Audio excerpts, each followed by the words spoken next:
Hello and welcome दोस्तों, मैं हूँ शिवानी।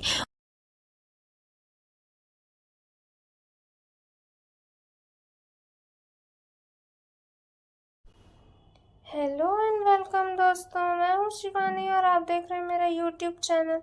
और अगर आप मेरे चैनल में पहली बार आए तो please do like, share and subscribe to my YouTube channel और बेल आइकन प्रेस करना बिल्कुल भी ना भूलें, जिससे मेरी आने वाली हर वीडियोस आप तक पहले पहुँचे। तो चलिए आइए शुरू करते हैं आज का वीडियो बिना देर किए। आज मैं आप सबको हिंदी का अनुवाद एक्सप्लेन करने वाली हूँ। अनुवाद क्या होता है, उसके कितने प्रकार होते हैं, उसके स्वरूप क्या है, अच्छे अनुवाद की विशेषता क्या है, ये सब कुछ। तो आइए देखते हैं अनुवाद होता क्या है। अनुवाद दो शब्दों से मिलकर बना है। अनुवाद इक्वल्स टू अनु प्लस वाद। अनु एक उपसर्ग है जिसका शाब्दिक अर्थ है पीछे या बाद में। वहीं वाद शब्द संस्कृत के शब्द से मिलकर बना है। वाद इक्वल्स टू वद धातु प्लस ज्ञ प्रत्यय से मिलकर, जिसका शाब्दिक अर्थ है बोलना या कहना। वहीं अनुवाद का शाब्दिक अर्थ है कही हुई बात को फिर से कहना, कही हुई बात को या वाक्य को फिर से कहना।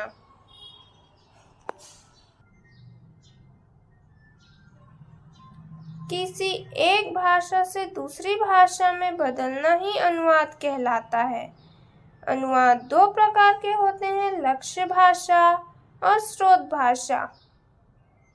लक्ष्य भाषा वो होता है जो प्रश्न में दिए गए वाक्य को दूसरी भाषा में बदलना ही लक्ष्य भाषा कहलाता है। वहीं स्रोत भाषा उसे कहते हैं जो प्रश्न में दिया गया वाक्य या मूल भाषा है, उसे स्रोत भाषा कहते हैं।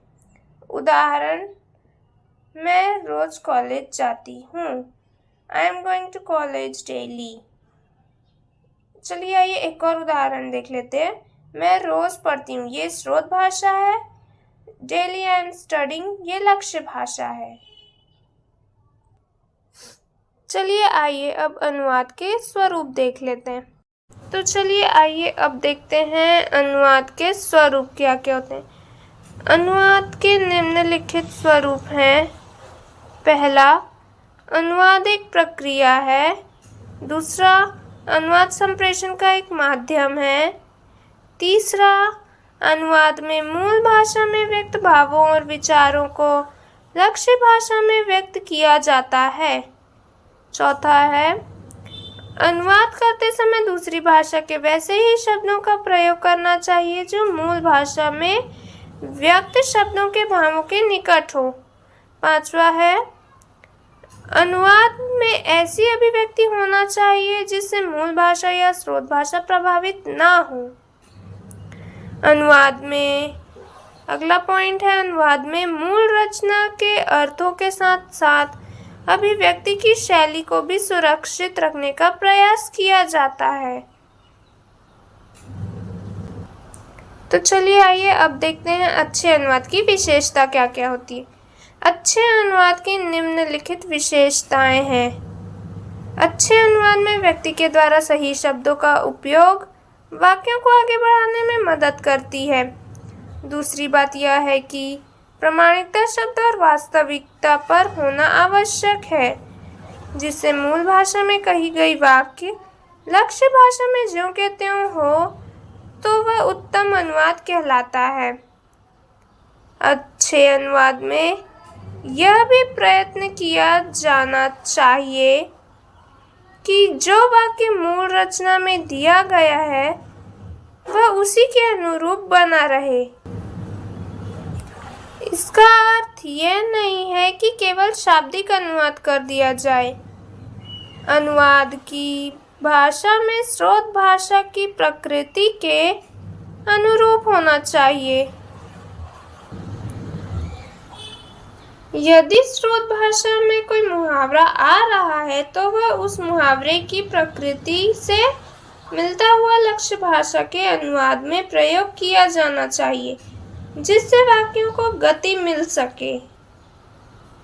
अच्छे अनुवाद की भाषा समझ में आने के योग्य होना चाहिए, जिससे अनुवाद के अर्थों के साथ विचारों का अर्थ भी स्पष्ट हो, या फिर जिससे अनुवाद के भावों के अर्थों के साथ विचारों का भी अर्थ स्पष्ट हो। इसलिए अनुवाद के लिए कुछ चीज़ों का होना बहुत आवश्यक होता है, जो निम्नलिखित प्रकार के हैं।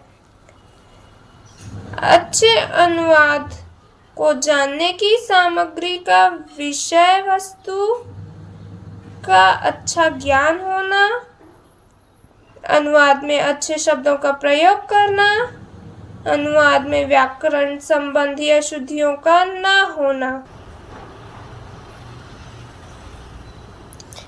अच्छे अनुवाद में लक्ष्य भाषा और स्रोत भाषा का पूरा ज्ञान होना, दोनों ही भाषाओं की वाक्यों को समझकर अनुवाद करना। तो चलिए आइए अब देख लेते हैं अनुवाद के उद्देश्य क्या है। अनुवाद के निम्नलिखित उद्देश्य हैं।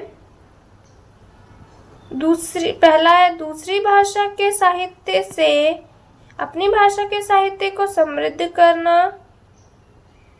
दूसरा पॉइंट है दूसरी भाषाओं की शैलियों, मुहावरों, दार्शनिक तथ्यों, वैज्ञानिक तथा तकनीकी ज्ञान की प्राप्ति। तीसरा है विचार विनिमय। अब इसका भी एक्सप्लेनेशन करना ज़रूरी है, खाली इतना सा लिखेंगे तो नंबर नहीं मिलेगा। तो अगर आप मेरे चैनल में नए हैं तो please do like share and subscribe to my YouTube channel, और हाँ, बेल आइकन प्रेस करना बिल्कुल भी ना भूलें, जिससे मेरी आने वाली हर नोटिफिकेशन तक पहले पहुँचे। तो चलिए अब देखते हैं अनुवाद के उद्देश्य, उसका डीप एक्सप्लेनेशन देखते हैं, उसके तीनों पॉइंट्स के। पहला था दूसरी भाषा के साहित्य से अपनी भाषा के साहित्य को समृद्ध करना। तो उसका होगा भाषा और साहित्य के विकास में अनुवाद की महत्वपूर्ण भूमिका होती है, और भाषा तथा साहित्य संस्कृति के अभिव्यक्ति के प्रमुख माध्यम है। इसलिए भाषा संस्कृति के विकास का एक बड़ा माध्यम है।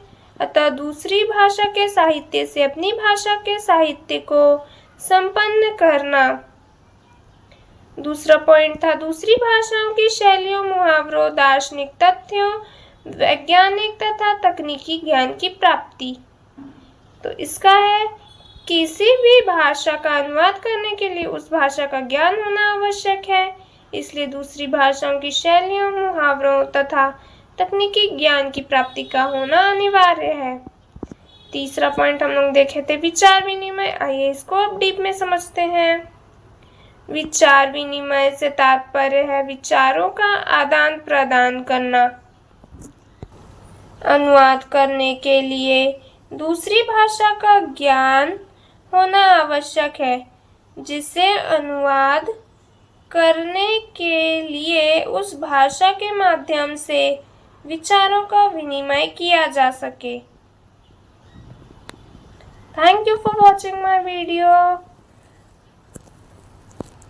अगर आप अंडर ग्रेजुएट कोर्स कर रहे हैं तो अगर अनुवाद में कुछ भी क्वेश्चन आए तो आपको अनुवाद क्या होता है, उसके कितने प्रकार हैं, उसके कौन कौन से स्वरूप हैं, उसकी विशेषता क्या है, उसके उद्देश्य क्या है, ये सारी चीज़ें लिखेंगे तभी आपको 8 से 10 नंबर मिलेगा। तो आई होप आज का वीडियो आपको समझ में आया होगा। अगर आपको कोई डाउट है तो प्लीज़ मुझे कमेंट सेक्शन में बताइए, और अगर आप मेरे चैनल में नए हैं तो please do like share and subscribe to my YouTube channel, और हाँ, बेल आइकन प्रेस करना बिल्कुल भी ना भूलें, जिससे मेरी आने वाली हर वीडियोस आप तक पहले पहुँचे। Thank you.